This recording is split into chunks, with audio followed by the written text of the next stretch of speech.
நான் உங்கள் அன்பான சயின்டிபிக் வேதிக் அஸ்ட்ராலஜர் அஸ்ட்ரோ அரஞ்சி பேசுகிறேன்.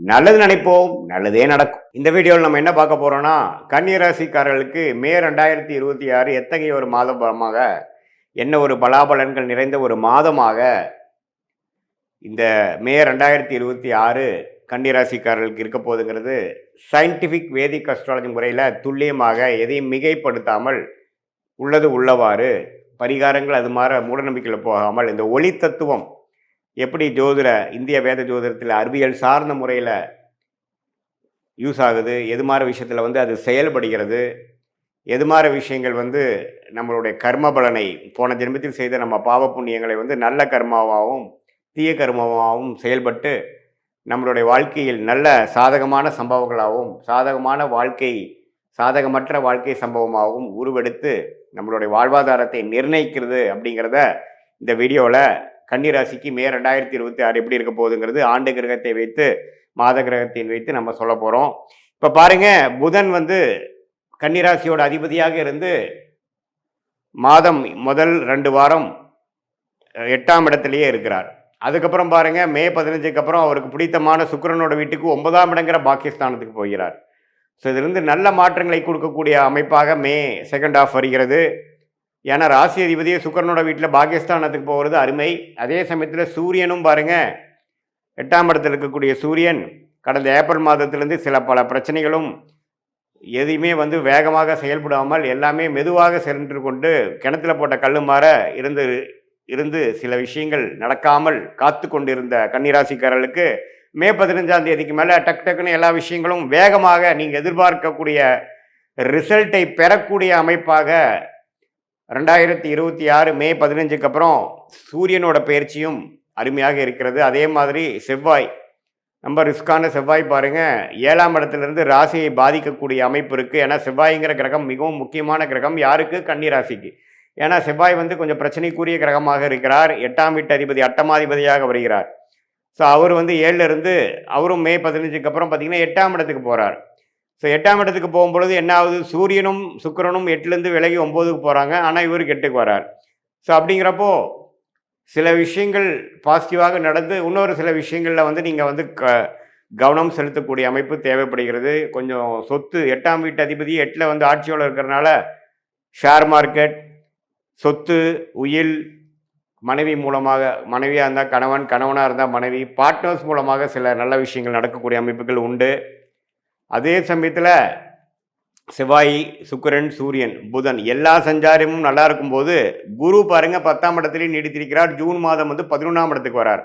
ஸோ 11ஆம் இடத்துக்கு குரு வருவது அருமையான விஷயம். ஏன்னா 11ஆம் இடத்துல கடகத்தில் உச்சம் பெற்று லாபத்தை கொடுக்க போகிறார் கன்னிராசிக்காரர்களுக்கு. ஸோ அதுக்கு வேணுங்கிற மிக முக்கியமான சில ஃபவுண்டேஷனான விஷயங்கள், அடிப்படையான விஷயங்களை எல்லாம் கண்டிப்பாக மே 15க்கு மேலே சில ஆரம்பகட்ட அமைப்புகளை தரக்கூடிய நிலைமையில் கன்னிராசிக்காரர்களுக்கு கிரக அமைப்புகள் இருக்கிறது. ஸோ கண்டிப்பாக ஜூனுக்கு மேலே சில பெனிஃபிட்ஸ் அனுபவிக்கக்கூடிய கன்னிராசிக்காரர்கள் அது மேவோட கடைசி 2 வாரத்திலே அது உணர்ந்து அதுக்கு வேணுங்கிற சில செயல்களையும் அதுக்கு வேணுங்கிற சில அமைப்புகளையும் உருவாக்கக்கூடிய அமைப்பு கண்டிப்பாக கன்னிராசிக்காரர்களுக்கு வருகிறது. அதை நீங்கள் நல்லாவே யூஸ் பண்ணி அதுக்கு வேணுங்கிற பெனிஃபிட்ஸை நீங்கள் கண்டிப்பாக வயது வித்தியாசம் இல்லாமல் மாணவர்களாக இருந்தாலும் சரி, நடுத்தர வயதினராக இருந்தாலும் சரி, இளம் நபர்களாக இருந்தாலும் சரி, ஆணாக இருந்தாலும் பெண்ணாக இருந்தாலும், மூத்த குடிமகர்கள் சீனியர் சிட்டிசனாக இருந்தாலும், அந்த 11ஆம் இடத்துக்கு போகக்கூடிய ஜூன் மாதம் போகக்கூடிய அந்த குருவோட விஷயத்துக்கு வேணுங்கிற அந்த அடிப்படையான சில விஷயங்கள் சுக்கிரன் 9ஆம் இடமும் புதன் 9ஆம் இடத்துக்கும் போய் நல்ல ஒரு பெனிஃபிட்ஸ், நல்ல ஒரு சில விஷயங்கள் டக்குன்னு நடந்து முடிஞ்சு என்னோடய வாழ்க்கையை கொஞ்சம் மாற்றி அமைச்சதுங்கிற மாதிரி சில விஷயங்கள் கொடுக்கக்கூடியது இருக்கிறதுனால கவனமாக அதை நீங்கள் கையாள வேண்டும். மற்றபடி பார்த்தீங்கன்னா சனி 7லேயே இருக்கிறார். இப்போது ஏப்ரல் மாதம் முழுவதும் சனியும் செவ்வாயும் 7ல் சேர்ந்து குடும்பத்தில் நிம்மதி இல்லை, பங்குதாரர்களிடையே நண்பர்களிடையே சில அதிருப்திகள், கணவனாக இருந்தால் மனைவி, மனைவியாக இருந்தால் கணவனுங்கிற சில பிரச்சனைகளை கொடுத்து கொண்டிருந்த கன்னிராசிக்காரர்களுக்கு இப்போது மே மாதத்துக்கு அப்புறம் ஒரு நல்ல மாற்றத்தை கொடுத்து பழைய சஞ்சலங்களும் மனக்கசப்புகளும் நீங்கி ஒரு உற்சாகத்தை நோக்கி போகக்கூடிய அமைப்புகள் கட்டாயம் உண்டு. வீட்டுக்கு ஒரு வீடு கட்டி வீடு புண்ணியாச்சனை பண்ணி போகக்கூடிய அமைப்பு, ஒரு புது வண்டி வாங்கி மனமகிழ்ச்சி பெறக்கூடிய அமைப்பு, இது மாதிரிலாம் நல்லா உத்வேகமாக எண்ணங்கள் வந்து அதுக்கு வேணுங்கிற திட்டங்களை தீட்டி அதுக்கு வேணுங்கிற சந்தர்ப்ப சூழ்நிலைகளையும் அமைந்து ஒரு அருமையான விஷயங்களாக மே மாதம் கடைசி வரை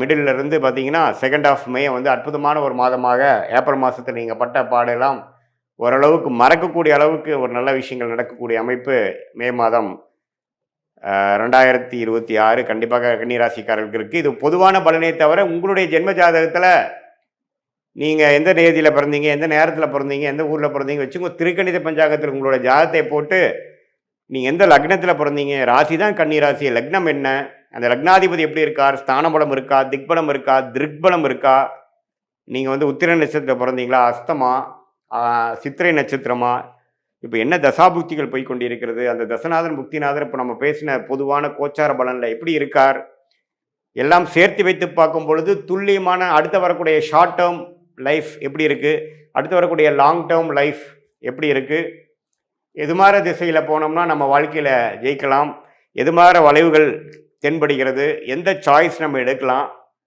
எந்த நேரத்தில் அது நடக்கிற மாதிரி இருக்குது, நம்ம லேட் ஆகிற மாதிரி இருக்கா, இம்மிடியேட் ஆகிற மாதிரி இருக்கா, எப்போ நம்ம வந்து வேலையை மாறலாம், எப்போ இந்த மாதிரி ஒரு விஷயத்துலேருந்து நம்ம தாண்டி வருவோம். அதே மாதிரி கல்யாண விஷயங்கள், குழந்தை பேறு விஷயங்கள், தொழில் விஷயங்கள், தொழில் முன்னேற்றங்கள், வேலை மாற்றங்கள், எது மாதிரி துறையில் போகலாம், புதுசாக ஒரு பிஸ்னஸ் ஆரம்பிக்கிறது, வெளிநாடு எப்போ போகிறோம், படிப்பு, மேற்படிப்பு, கல்யாணம், காதல் திருமணம், அரேஞ்ச் மேரேஜ், இது மாதிரி எல்லா விஷயங்களும் பார்த்திங்கன்னா இந்திய வேத ஜோதிடத்தின் அடிப்படையான அந்த ஒளி தத்துவம் மூலமாக அறிவியல் சார்ந்த முறையில் ஒரு அற்புதமான ஒரு சாஸ்திரமாக இந்திய வேத ஜோதிட அடிப்படையான சயின்டிஃபிக் வேதிக் அஸ்ட்ராலஜி இருக்குது. அது மூலமாக நாம் மிகைப்படுத்தாமல் தேவையற்ற விஷயத்துக்குள்ளே போகாமல் ஒரு கிரகம் ஒரு மாதிரி இருந்தால் நம்மளுடைய போன ஜென்ம பிறவி கர்மா எப்படி செயல்படுகிறது, எது மாதிரி தாக்கத்தை நமக்கு கொடுக்க போகிறது, பாஸ்ட் லைஃப் எப்படி இருந்தது, இப்போ ப்ரெசண்ட் எப்படி போயிட்டுருக்கு, அடுத்து வரக்கூடிய இமீடியட் ஃப்யூச்சர் எப்படி இருக்குது, நம்ம எது மாதிரி சாய்ஸ் நமக்கு இருக்குது, எது எடுக்கிறது நல்லது, ஒரே கன்ஃபியூஷனாக இருக்குது, டைமிங் மிஸ் ஆயிருமோன்னு பயமாக இருக்குது, எந்த டைம் நமக்கு நல்லா இருக்குது, இதையெல்லாம் நம்மளுடைய அற்புதமான தெய்வம்சம் பொருளிய ஞானிகளால் அருளப்பட்ட இந்த கலையை துல்லியமாக மிகைப்படுத்தாமல் பரிகாரங்கள் அது மாதிரி ஒரு மூட நம்பிக்கைகளெல்லாம் போகாமல் உள்ளது உள்ளவாறு எடுத்து அது நம்மளோட வாழ்க்கையில் எடுக்கக்கூடிய முடிவுகள், டைம்லைன்ஸ், அதுக்கு வேணுங்கிற விஷயத்துக்கு நாம் உபயோகப்படுத்தி கொண்டால் தேவையற்ற பண விரைவு, பண செலவு, சமய செலவுகள், தேவையற்ற விரயங்கள், மன சஞ்சலங்கள், மனக்கசப்புகள், தோல்விகள், விரக்திகள், இது எல்லாத்தையுமே நம்ம அவாய்ட் பண்ணிவிட்டு நம்மளுடைய கர்மா என்னங்கிறதோ அதுக்கு தகுந்த மாதிரி நம்மளோட லைஃப்பை அலைன் பண்ணிட்டோம்னா கொஞ்சம் எதிர்நீச்சல் போடாமல் கொஞ்சம் ஈஸியாக ஃப்ரஸ்ட்ரேஷன் இல்லாமல் மன விரக்திகள் இல்லாமல் வாழ்க்கையில் எளிதில் வெற்றி பெற முடியும் என்று சொல்ல விரும்புகிறேன். மீண்டும் மற்றொரு காணொளியில் சந்திப்போம். நன்றி, வணக்கம். மாந்திங்கிறது சனியோட மறுபக்கம்னு சொல்லுவாங்க, சனியோட மகன் கூட சொல்றாங்க. சனியாச்சும் வந்து நல்ல விஷயங்கள் நம்ம தெரிஞ்சுக்கிறதுக்காக சில விஷயங்கள் ஹார்ஷாக சொல்லி கொடுத்து ஒரு நல்ல வடிவத்தை கொடுத்துட்டு போயிடுவார். பட் மாந்தி அப்படிலாம் கிடையவே கிடையாது. அது வந்து ஒரு ஆவிகளின் தலைவர். துர்மரணம் ஃபுல்லாவே மாந்தினாலே துர்மரணம் லேடிஸோட தான். ஒரு வீட்டுக்கு வாழ வந்த பெண்ணை நல்லபடியாக வாழாம ஒரு வாழ வெட்டியாகவோ இல்லாட்டினா அந்த காலத்துல வந்து வீட்டை விட்டு வெளியே அனுப்பியோ இல்லாட்டினா ஒன்றுக்கும் மேற்பட்ட திருமணம் நடத்தி அவங்களை குடும்பப்படுத்தி இருந்து இறந்தாங்கனோ அவங்களுக்கு முறையான பித்ருதோஷம் செய்யாம ஆவிகள் சுத்திட்டு இருக்கும் பார்த்தீங்களா, அதுதான் வந்து மாந்தி.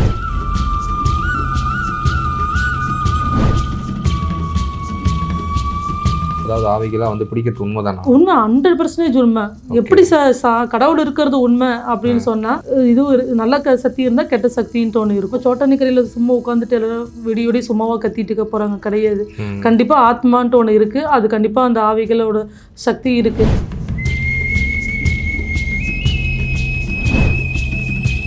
இறந்து போன ஆத்மாக்கள் வந்து இயங்கிட்டே தான் இருப்பாங்க. திடீர்னு ஒரு வீட்டில் ஒரு ஆத்மா இறந்துருச்சு அப்படின்னு சொன்னா அவங்க நம்மள மாதிரி இயங்கிட்டே தான் இருப்பாங்க. பட் ஆனால் அவங்க பேசுறதுக்குன்னு சொல்லிட்டு அந்த தொண்டை பகுதி மட்டும் இருக்காது. அவங்க பேசினா நம்மளுக்கு கேட்காது. பட் நம்மளோட இயங்கிட்டு இருப்பாங்க. அவங்க அந்த வீட்டில் தான் இருப்பாங்களா? 100% இருக்காங்க. அதை சொல்ல பார்த்தீங்களா, நான் பேசுறது அத்தனையுமே கண்ணுக்கு முன்னாடி பார்த்த விஷயங்கள் தான்.